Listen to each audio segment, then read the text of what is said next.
قربانی کے واجب ہونے کے لیے 4 شرطیں ہیں۔ پہلی شرط یہ ہے کہ قربانی کرنے والا مسلمان ہو، کیونکہ قربانی ایک عبادت ہے اور جو کافر ہے وہ عبادت کا اہل نہیں ہوتا، اس لیے ضروری ہے کہ قربانی کرنے والا مسلمان ہو۔ دوسری بات یہ ہے کہ جو قربانی کر رہا ہے اس کا عقیدہ حد کفر تک نہ پہنچا ہوا ہو۔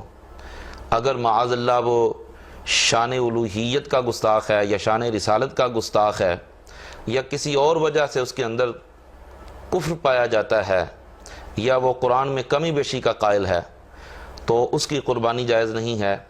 اور اگر وہ دیگر مسلمانوں کے ساتھ گائے کی قربانی میں، اونٹ کی قربانی میں شریک ہو گیا تو ان کی بھی قربانی درست اور جائز نہیں ہوگی۔ لہٰذا عقیدے کا ٹھیک ہونا یہ سب سے پہلی شرط ہے قربانی کے واجب ہونے کے لیے۔ اور دوسری شرط ہے مقیم ہونا۔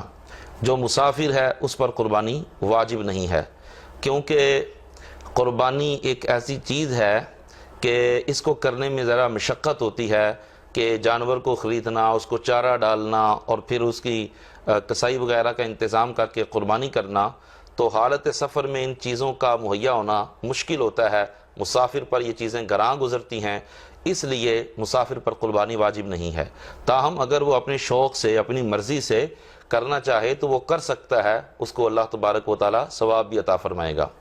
اسی طرح جو شرعی مسافر ہیں، حاجی، ان پر بھی قربانی واجب نہیں ہے، لیکن جو مکہ مکرمہ میں مقیم ہیں اور وہاں ہونے کی حالت میں وہ حج کریں تو اگر وہ صاحبان استطاعت ہوں گے تو ایسے حاجیوں پر جو مکہ کے اندر مقیم ہیں ان پر قربانی واجب ہوگی۔ تیسری شرط ہے آزاد ہونا۔ جو غلام ہے اس پر قربانی واجب نہیں ہے، کیونکہ قربانی عبادت مالیہ ہے اور غلام خود ایک مال ہے، تو مال جو خود ہے اس پر مال کو واجب اور لازم نہیں کیا جا سکتا اور وہ کسی چیز کا مالک نہیں بن سکتا، اس لیے غلام پر قربانی واجب نہیں ہے۔ اور چوتھی شرط ہے قربانی کے واجب ہونے کے لیے کہ قربانی کرنے والا مالدار ہو، صاحب استطاعت ہو۔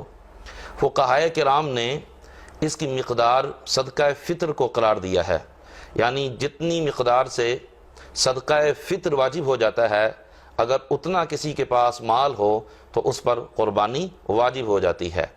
آقا صلی اللہ علیہ وآلہ وسلم نے ارشاد فرمایا ہے، من کان لہ ساعۃ، جس کے پاس کشادگی ہو، وسعت ہو، جو خوشحال ہو، ولم یضحی، اور وہ قربانی نہ کرے، فلا یقربن مصلانا، تو وہ ہماری عیدگاہ کے قریب نہ آئے۔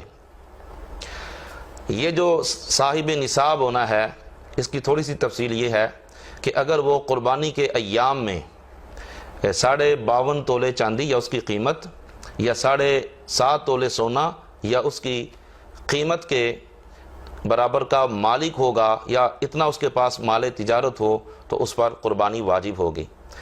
اور قربانی واجب ہونے کے لیے مرد ہونا بھی شرط نہیں ہے، عورت بھی اگر صاحبہ نصاب ہوگی تو اس پر بھی قربانی واجب ہوگی۔ ایک اور بحث چلتی ہے کہ جو مالدار بچہ ہے یا مالدار لا یاقل ہے، پاگل ہے، کیا اس پر بھی قربانی واجب ہوگی یا نہیں ہوگی؟ تو مفتہ بھی قول کے مطابق جس پر فتویٰ دیا جاتا ہے، نہ تو چھوٹے بچے پر جو مالدار ہو قربانی واجب ہے اور نہ ہی پاگل پر قربانی واجب ہے۔ یہ جتنی بھی شرائط بتائی گئی ہیں یہ اگر قربانی کے بعض دنوں میں بھی پائی گئیں، قربانی کے 3 دن ہیں، 10 ذو الحج، 11 اور 12 ذو الحج، تو اگر ایک دن میں قربانی کی شرائط، یعنی تھوڑے سے وقت میں بھی اگر قربانی کی شرائط پائی جائیں گی تو اس پر قربانی واجب ہوگی۔ مثلا ایک شخص کافر تھا، وہ مسلمان ہو گیا، اس پر قربانی واجب ہو جائے گی۔ ایک شخص مسافر تھا، اب مقیم ہو گیا، اس پر قربانی واجب ہو جائے گی۔ اسی طرح ایک شخص غلام تھا، وہ آزاد ہو گیا، اس پر قربانی واجب ہوگی۔ ایک شخص فقیر تھا، اس کے پاس مال نہیں تھا، اس کو اللہ تعالیٰ نے مال عطا کر دیا تو اس پر قربانی واجب ہو جائے گی۔